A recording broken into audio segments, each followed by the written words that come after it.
আসসালামু আলাইকুম রহমতুল্লাহি বারকাতুহু। হে গাইস, সব কেমন আছো? আশা করি সব ভালো আছো।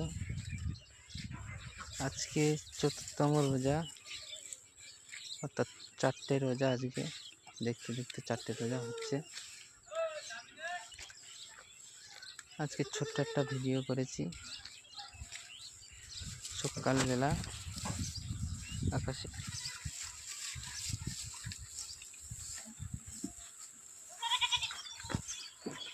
ওয়েদারটাও খুব সুন্দর আছে আজকে। ছাগলগুলো খুব ভালো আছে। তোমাদের সব দোয়ায় তোমরা দোয়া করবে আমাদের ফার্মের ছাগলগুলো যেন খুব ভালো থাকে।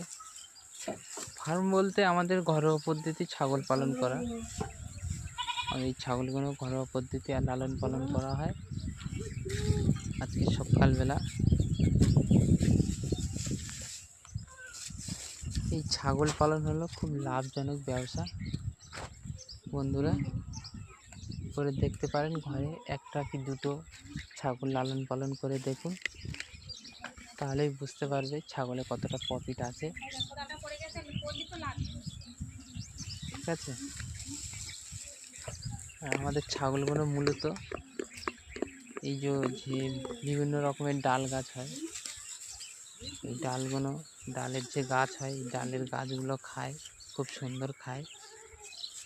এই যে এখন খাচ্ছে সকালবেলা। এই যে ডাল গাছগুলো খাচ্ছে, এই ডাল গাছগুলোর নাম হচ্ছে এবার ছুটি কড়াই যেগুলো বলা হয়, সেইগুলোরই গাছ।